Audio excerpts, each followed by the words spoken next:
Assalamualaikum warahmatullahi wabarakatuh.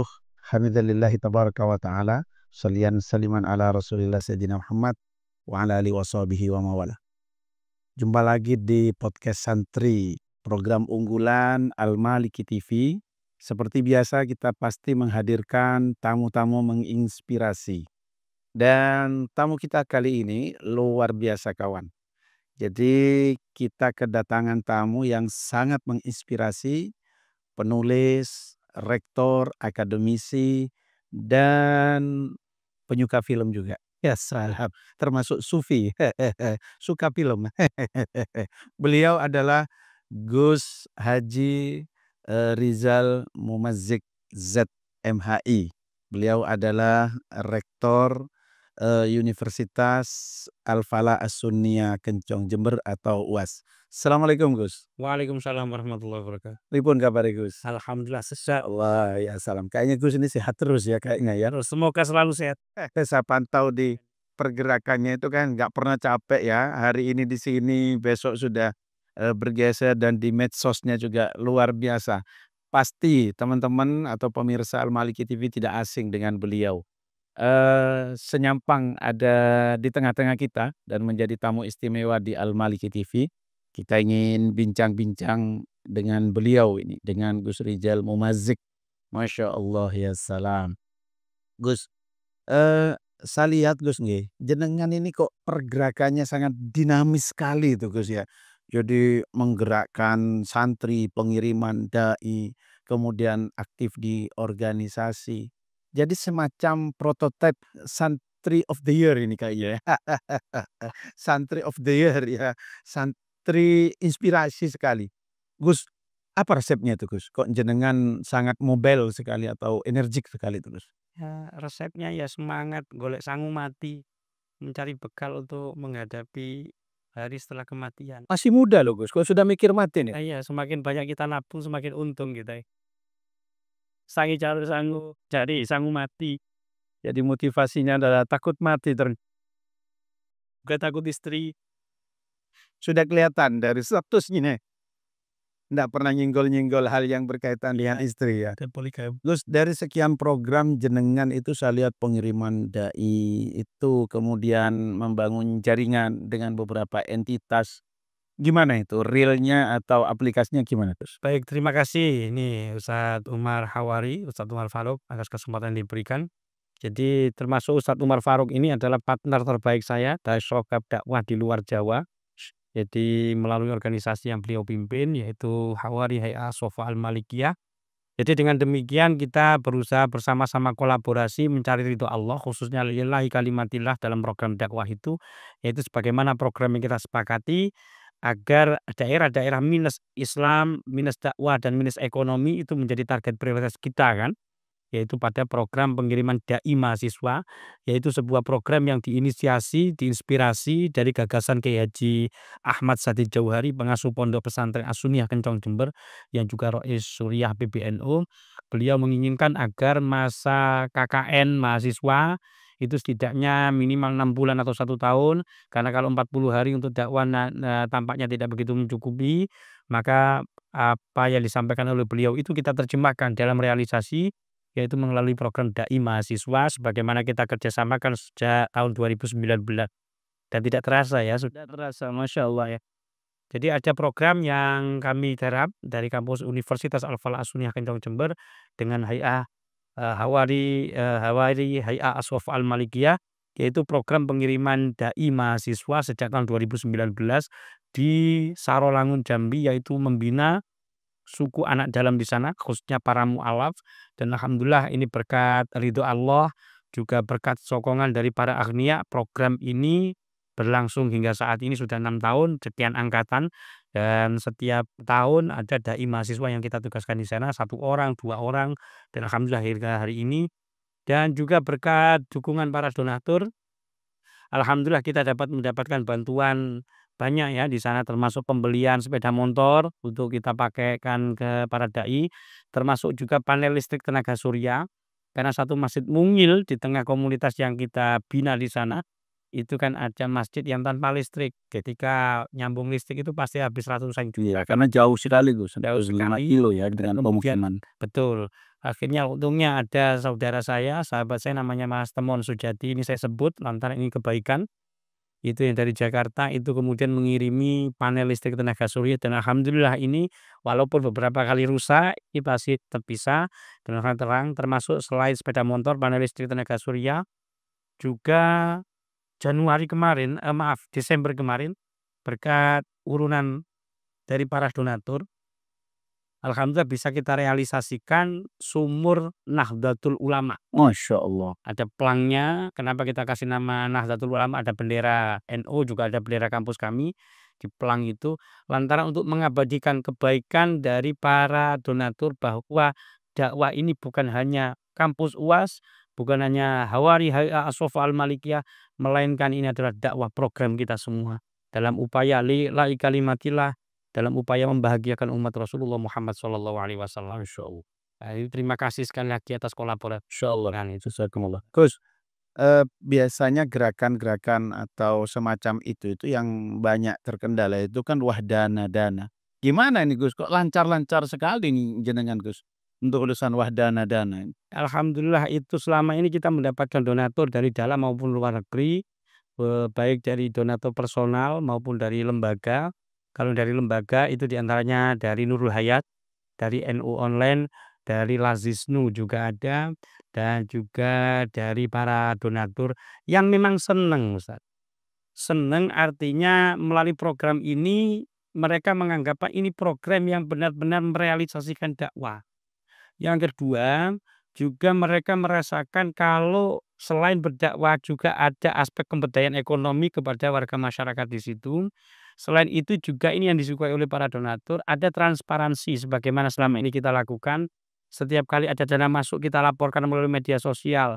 Setiap kali kita transfer dana dakwah untuk pegangan para dai mahasiswa di pedalaman itu, kita posting di Facebook sampai kita lampirkan bukti-bukti transfernya. Terus kemudian juga kita laporkan di Facebook juga, pengumuman katakanlah, siapa di antara panjenengan yang memiliki sarung, nganggur, jilbab stok banyak, pun siap. Gus nggih. Ya, seperti itu. Ayo silakan, ini saya akan melakukan pengiriman pada tanggal sekian. Silakan dikirimkan ke rumah saya itu lebih dahulu, baru kemudian kita kirimkan. Itu kan sampai beratnya ratusan kilo. Isinya baju kita bagikan kepada para mualaf. Sarung, baju, jilbab, mukena, baju anak, kaos anak, celana, panjang segala macam, baik yang masih baru maupun bekas. Tapi untuk pengiriman terakhir saya tidak menerima yang bekas. Kenapa? Setelah saya cek, yang pengiriman sebelumnya ternyata banyak yang tidak layak.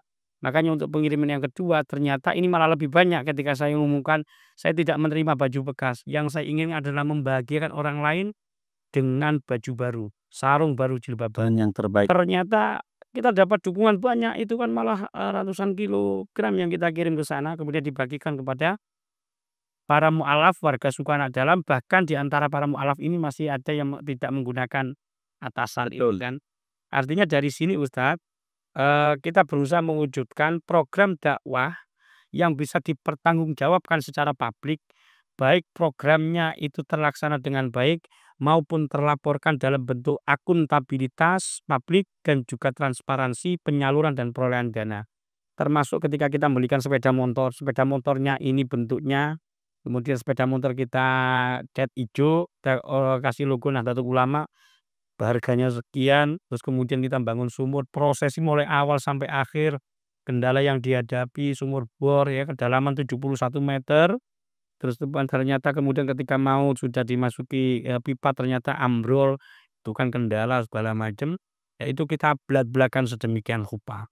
Jadi mungkin di antara, keuntungan kita, maksudnya keuntungan dari dakwah ini adalah kita berusaha menghimpun dana-dana dari para dermawan-dermawati yang memang di situ diperlukan oleh para umat yang ada di bawah dan juga dana ini tepat sasaran sebagaimana sesuai dengan amanah. Dan itu yang berusaha selama ini kita wujudkan itu Ustaz. Ya alhamdulillah kita bersyukur didukung oleh jaringan para dermawan-dermawati, personal maupun lembaga dari dalam maupun luar negeri.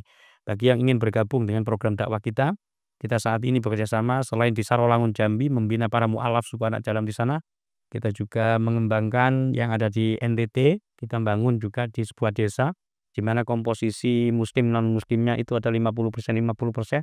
Namanya Masjid Al-Mahdi di Desa Dusun ITG, Hobatua, Liu Timur. ND Flores NTT itu kita bangun di sana masjid. Terus juga kita yang ada di Pulau Buru, Maluku, kita bangun sumur sekaligus bina para mualaf di sana. Terus kemudian ada lagi di Pulau Run, di Pulau Ai dan juga pulau yang lain ya. Anambas Di kayaknya. Anambas juga ada karena kita kerjasama dengan institusi As-Sunniyah Pondok Pesantren didirikan di sana. Jadi seperti itu Ustaz. Jadi bagaimana transparansi kita jalankan karena kita ada satu prinsip, semakin terbuka kita, semakin blak-blakan kita, semakin kita tidak bertele-tele, semakin kita blak-blakan apa adanya, itu semakin banyak orang percaya pada kita. Trust gitu ya. Trust. Iya, iya. Gus, kan ini ndak sembarang santri Gus Ya. yang dikirim. Gimana? Ada kriteria dari jenengan? Ya, tentu saja setiap kali pengiriman dai mahasiswa karena ini masa penugasannya setahun, maka di situ kita bilang kepada mahasiswa, kita umumkan menggunakan sistem rekrutmen. Terus kemudian setelah itu ada pendaftar, lalu kita seleksi. Seleksi itu mulai dari tata cara bacaan mengaji, tajwidnya bagaimana, fashohannya bagaimana, apakah dia bagaimana cara dia khutbah, bagaimana cara merawat jenazah, mimpin tahlil dan berbagai hal-hal yang selama ini dibutuhkan oleh para dai yang ada di pedalaman. Dan yang paling penting itu adalah mental, karena mereka juga mendampingi orang yang masih baru dikenal, khususnya juga baru kenal agama, juga adat dan kebiasaan berbeda. Yang penting mereka ini bisa kerasan di sana.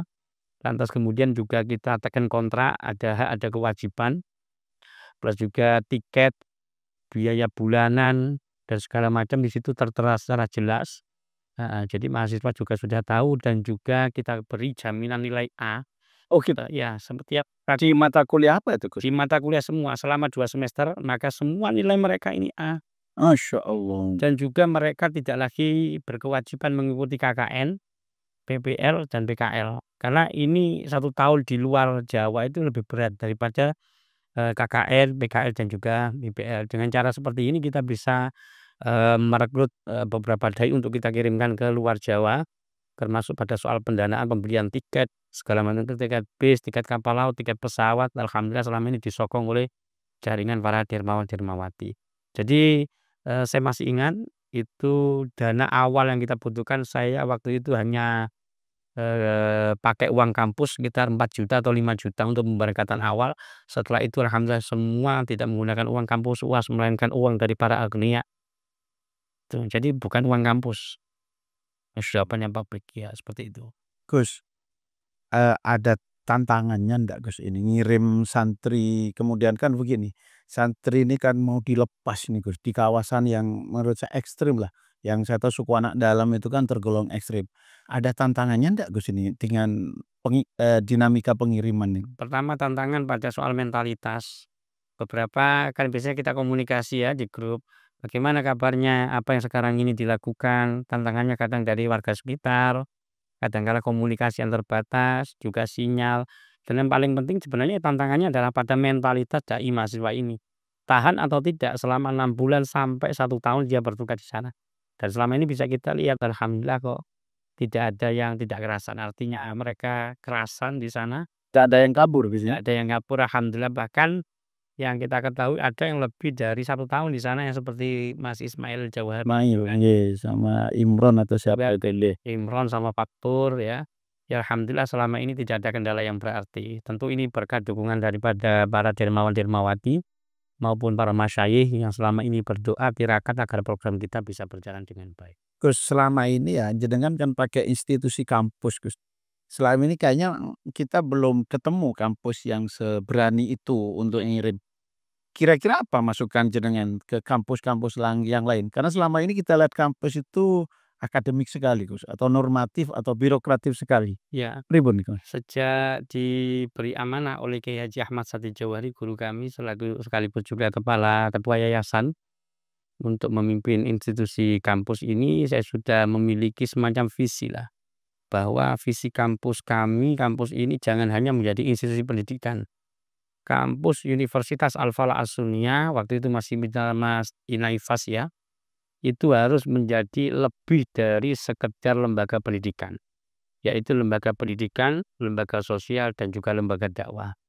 Yang kedua, jangan sampai kampus hanya duduk di Menara Gading, hanya berkutat pada teori-teori. Ini saya nggak begitu suka. Jadi teori harus diimbangi dengan aksi, baru ini klop. Dan itu yang kemudian kita wujudkan dalam berbagai program. Termasuk kampus UAS ini memiliki 25 beasiswa dan 80% beasiswa itu ditanggung oleh para donatur di luar kampus, Kak. Jadi bagaimana kampus kecil yang hendak menjadi besar ini bisa menjadi wadah penopang kemaslahatan bagi sesama, termasuk juga penyembelihan hewan kurban.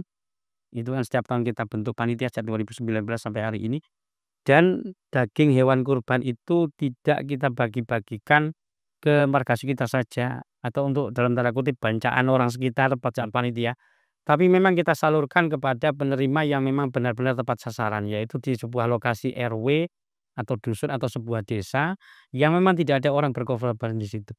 Sehingga kemudian setelah kita menyalurkan hewan kurban, kita posting di media sosial, tahun mendatang itu semakin banyak orang yang terlibat dalam upaya ini karena merasakan bahwa ada beberapa titik yang selama ini langganan sebagai pihak yang menyalurkan itu. Nah ini dermawan ini agak kecewa karena ternyata ya jumlah kambingnya sampai 30 hanya disalurkan kepada warga sekitar dan kemudian sampai, dagingnya lumpuh.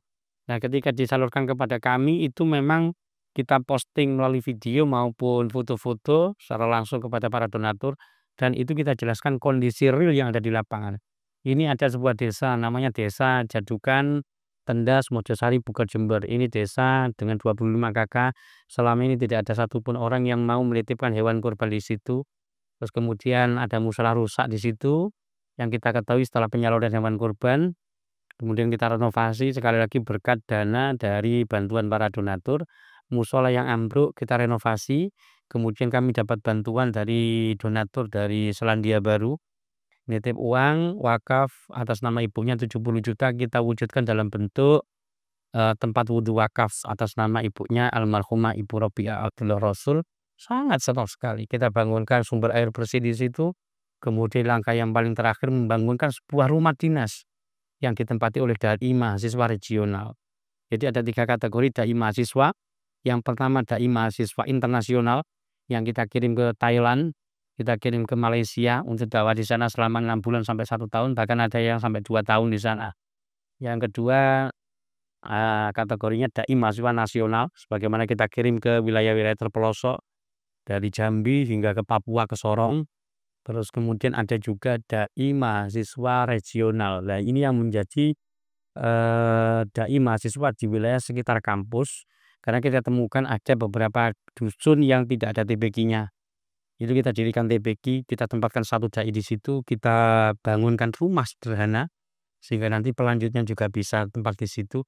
Kitanya hidup semua, termasuk tahun kemarin ada sebuah desa yang tidak ada satupun, ada masjid tapi tidak ada TBQ. Ada musola tapi jauh juga tidak ada TBQ, sehingga anak-anak kalau misalnya ngaji itu harus nyebrang ke sungai. Nyebrang jalan raya besar, dikhawatirkan ada banyak kecelakaan.